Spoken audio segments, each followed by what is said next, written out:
Mayor Brajlata हाडा ने 2022 और 23 की गिनाई उपलब्धियां, साथ ही 2024 में किए जाने वाले कार्यों की भी दी जानकारी। आइए देखते हैं ये खास रिपोर्ट। चलो दोस्तों देखिए, ये थी वहाँ पर ब्रजलता हाडा जिन्होंने अपने 1 साल के कार्यकाल प्राप्त हुए, जिनकी लगभग राशि जो 1.80 करोड़ है। स्टोर विभाग की करें तो वायरलेस वॉकी टॉकी क्रय कर फील्ड कर्मचारियों को उपलब्ध कराए गए। टेक्नोलॉजी को बढ़ावा देने के लिए समस्त पार्षदों और समस्त अधिकारियों को लैपटॉप और टैब उपलब्ध कराए गए। फागुन महोत्सव, आशा की सवारी, नव संवत्सर, महावीर जयंती, अम्बेडकर जयंती, फुटबॉल प्रतियोगिता, रोजा अफ्तार, जन्माष्टमी, दशहरा महोत्सव निगम द्वारा आयोजित किए गए। 2024 में इतने काम किए गए। आगे क्या आपने कार्यक्रम जो आगे का साल है उसमें क्या प्लानिंग है? जहाँ जहाँ लाइटें खराब है तो लगभग 1500 लाइटें हम खरीद रहे हैं, तो जहाँ जहाँ भी बंद है तो वहाँ लाइटें हम लगवाएंगे। और दूसरा जो स्वच्छता सर्वेक्षण में अंक जो है, जो कचरा डिपो की जो अंक हमारे गिरे हैं, तो इसमें कचरा डिपो का रिपेयर, कचरा डिपो नहीं बनवाना, और जो जून माह में जो 350 क्यूबिक टन कचरा निस्तारण के लिए प्लांट चालू करवाएंगे टीजी पर, है ना, तो जिससे शहर कचरा मुक्त हो। और जो स्वच्छता सर्वेक्षण में जो हमारी रैंकिंग अभी गिरी ना, वो इससे हमारी बढ़ेगी।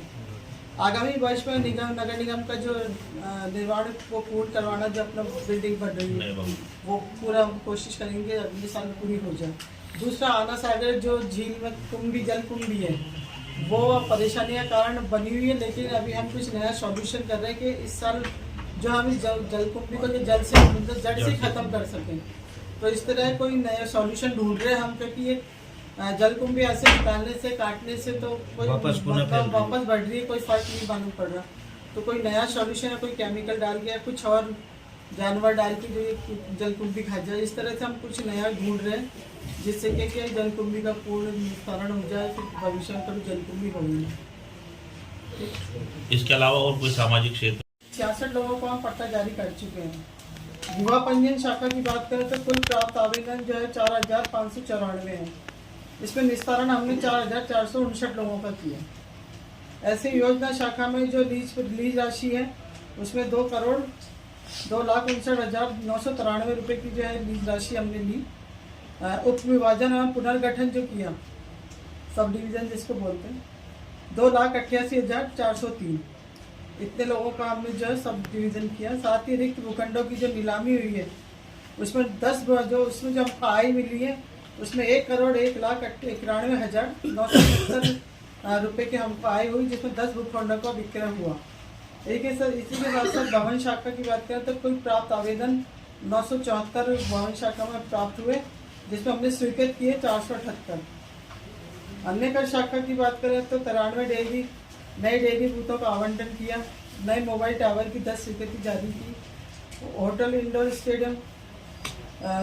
स्टेडियम में hotel, tennis court, badminton court, swimming pool के ठेकों में से 25,06,111 की आय प्राप्त की गई।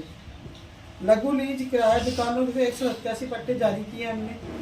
लीज से फ्री होल्ड के पट्टे जो है 50 जारी किए। 31 विवाह समारोह स्थलों से जो हमने जो 21,58,816 रुपये जमा किए।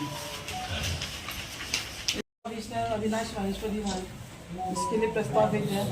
साथ ही जो है ये सभी पार्षदों ने जो डीएलसी रेट पे भूखंड आवंटन के लिए सरकार को भेजा जाए, इन पार्षदों को भूखंड के लिए, जैसे विधायकों को आवास प्लेट आवंटित किए गए ना, ऐसे पार्षदों को भी किए जाए।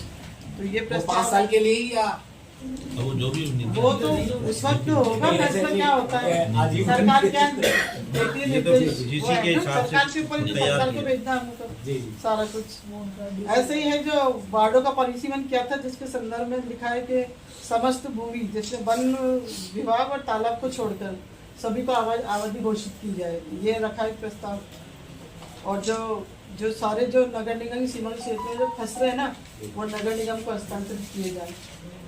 इसके अलावा विकास प्राधिकरण द्वारा जो 15 वर्ष पहले जो कॉलोनियाँ जो वो करवाई गई थी, योजना में दी गई थी, साफ सफाई कर रहे हैं, तो 15 वर्ष हो चुके हैं, तो उसको निगम को दी जाए, ये प्रस्ताव है। एक तो दूसरा है ये अपना लोंगिया क्षेत्र में जो क्वार्टर है जर्जर हो चुके हैं। अच्छा, इस तरफ ठीक है। तो उन क्वार्टरों को तोड़ के व्यावसायिक उपयोग के लिए लिया जाए, तो एक या फिर जमीन को लीज पर दी जाए ऐसे पार्किंग या किसी और चीज़ के लिए, एक ये प्रस्ताव है। और एक है कि नगर निगम की सीमा की जो निगम की भूमि है ना, उस पर पालिका गेस्ट हाउस बना जाए, 40 कमरों का बनवाया जाए, ये प्रस्ताव है। इसके अलावा जो है केसरगंज में सब्जी मंडी है, निगम की जो भी वहाँ पे शेड वगैरह लगाए गए थे ना, तो जो सब्जी बेचने वालों को ही अलर्ट किए गए, एक ये प्रस्ताव लगाया। पत्रकार हितों के लिए भी